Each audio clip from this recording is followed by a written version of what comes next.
عشاء میں 17 رکعتیں ہوتی نہیں ہیں. عشاء میں 4 فرض ہیں اور 2 سنتیں ہیں، بس یہی ہیں.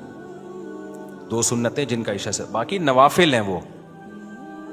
دوسرا حدیث میں آتا بین کلی اذانین صلاۃ، جب بھی 2 اذانیں ہوں یعنی اذان اور اقامت، اس کے درمیان نماز پڑھ لیا کرو.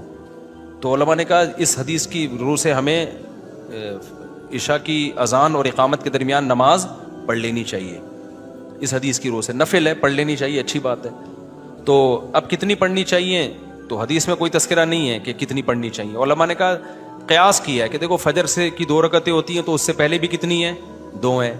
ظہر کی 4 رکعتیں ہوتی ہیں، اس سے پہلے بھی کتنی ہیں؟ 4 ہیں. عصر سے پہلے بھی حدیث سے ثابت ہے 4 رکعتیں. تو اس سے پتہ چلتا ہے عشاء کی 4 ہیں تو احتیاطاً کتنی پڑھ لو؟ 4 پڑھ لو. لیکن یہ کوئی یہ سنت موقدہ نہیں ہے، نہیں بھی پڑھے تو بھی ٹھیک ہے. سنت موقدہ جو ہے نا وہ صرف عشاء کے بعد 2 سنتیں. اس کے بعد نوافل بھی وہ تو جتنے 2 پڑھو، 4 پڑھو، 10 پڑھو، نہیں بھی پڑھو تو بھی ٹھیک ہے، وہ ہر آدمی کی اپنی غریبی ہے. تو علماء نے کہا کم از کم 2 نفل پڑھ لو، بہتر ہے. تو یہ نفل کے طور پر کہہ دیا انہوں نے، کوئی ایسا نہیں ہے. پھر وطر تو رات کی نماز ہے.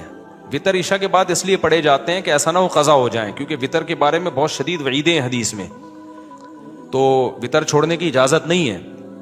امام احمد بن حنبل جو امام بخاری کے استاذ ہیں، ان کا تو قول ہے کہ جو وطر کی نماز چھوڑ دے اس کی گواہی جائز نہیں ہے. آج کل ایسے اسکالرز بھی آئے کہہ رہے ہیں وطر. ایک آدمی نے بتایا کہ ہمارے گاؤں میں لوگوں نے وطر پڑھنے چھوڑ دیے، کسی نے کہا ہے کہ بس 5 نمازیں فرض ہیں اور باقی سب غریبیاں ہیں. تو ایسا نہیں ہے، سنت موقدہ کی بھی ویلیو ہے اور وطر تو لازم ہے. کوئی بھی امام اس کا قائل نہیں ہے کہ وطر چھوڑنے کی اجازت ہو. ہاں الفاظ کا اختلاف ہے، کسی نے سنت موقدہ کہا، کسی نے واجب کہا، لیکن ضروری سب کے نزدیک ہی ہے. تو اب وہ اس کا عشاء سے تعلق نہیں ہے. پوری رات میں جب چاہے پڑھو. حدیث میں آتا ہے سب سے آخر میں وطر پڑھو. لیکن ہم لوگوں کو مشورہ اس لیے دیتے ہیں جلدی پڑھنے کا کہ تہجد میں پتہ نہیں آنکھ کھلے نہ کھلے، تہجد کی ہمت ہو نہ ہو تو قضا نہ ہو جائیں. اور یہ بھی حدیث سے ثابت ہے. حضرت ابو ہریرہ چونکہ دیر سے سوتے تھے، طالب علم تھے، تو فرماتے ہیں مجھے نبی نے وصیت کی تھی میں ہمیشہ وطر پڑھ کے سویا کروں میں، تاکہ وطر قضا نہ ہو. تو جس کو قضا ہونے کا ڈر ہو تو وہ پڑھ لے، پھر رات کو تہجد میں آنکھ کھلے تو اس کے بعد بھی پڑھ لے. تو بہتر ہے کہ وطر آخر میں پڑھیں، لیکن یہ کوئی واجبی حکم نہیں ہے.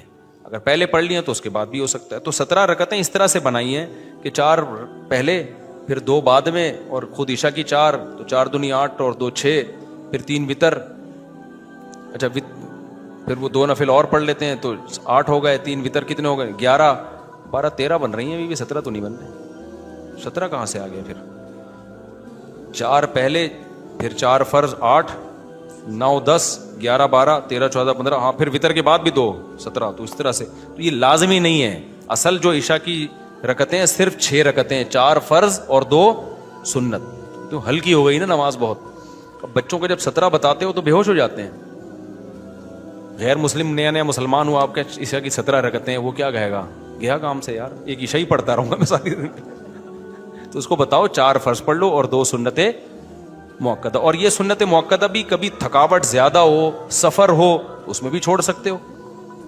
پھر صرف 4 فرض پڑھ لو اور 3 وطر پڑھ لو. وطر نہیں چھوڑ سکتے کسی قیمت پہ، سمجھتے ہو؟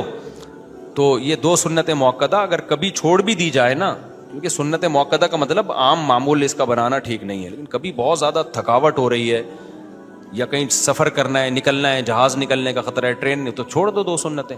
لیکن عام معمول نہیں بنانا چاہیے اس کا.